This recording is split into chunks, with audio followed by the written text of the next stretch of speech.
নানা আয়োজনে সারা দেশে পালিত হচ্ছে জাতীয় বিপ্লব ও সংহতি দিবস। এই উপলক্ষে দলীয় পতাকা উত্তোলন, কোরআন খানি, দোয়া মোনাজাত ও আলোচনা সভার আয়োজন করে বিএনপি।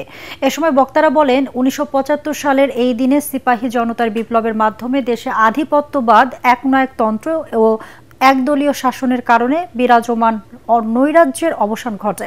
প্রতিনিধিদের পাঠানো তথ্যচিত্রের ভিত্তিতে আরও জানাচ্ছেন ঐশী গোস্বামী প্রমা।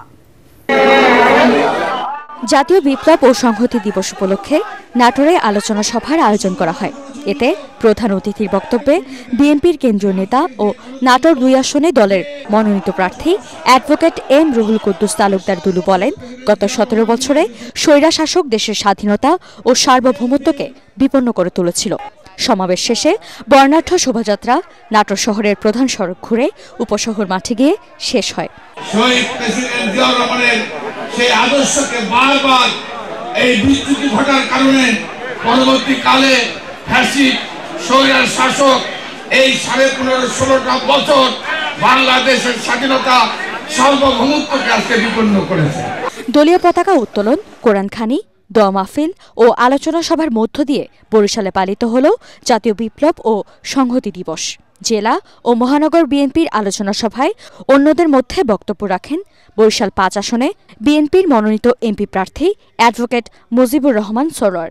রাজশাহী মহানগর বিএনপি নিজ কার্যালয়ের সামনে জাতীয় ও দলীয় পতাকা উত্তোলন শেষে বেলুন, ফেন্টুস ও পায়রা উড়িয়ে দিবসটির সূচনা করা হয়। পরে বিশেষ অনুষ্ঠানে প্রধান অতিথি হিসেবে যোগ দেন বিএনপির চেয়ারপারসনের উপদেষ্টা ও সাবেক মেয়র মিজানুর রহমান মিনু। রংপুরে দিনব্যাপী কর্মসূচি পালন করেছে জেলা বিএনপি।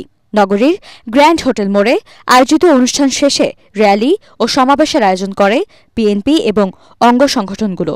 বগুড়ায় নবাববাড়ি দলীয় কার্যালয়ে পতাকা উত্তোলন ও শহীদ রাষ্ট্রপতি জিয়াউর রহমানের প্রতিকৃতিতে শ্রদ্ধা নিবেদন করেন বিএনপি নেতাকর্মীরা। কুষ্টিয়ার কুমারখালীতে আলোচনা সভায় প্রধান অতিথি ছিলেন ৪ আসনের বিএনপি মনোনীত প্রার্থী সৈয়দ মেহেদী আহমেদ রুমি। কুমারখালীতে যে সমস্ত উন্নয়ন কাজ বাদ আছে, আল্লাহর রহমতে আমি এমপি হলে, সরকার গঠন করতে পারলে আল্লাহর রহমতে সেসব কাজ আমি ইনশাআল্লাহ। দিবসটিতে নোয়াখালীতে আলোচনা সভা ও র্যালির আয়োজন করা হয়। সভায় বিএনপির চেয়ারপারসনের উপদেষ্টা ও সুপ্রিম কোর্ট বারের সভাপতি barrister A M Mahbub Uddin Khokon বলেন, শিক্ষা ও অর্থনীতিতে গুরুত্ব দিয়ে কাজ করবে আগামী সরকার। ঐশী গোস্বামী প্রমা, এটিএন বাংলা।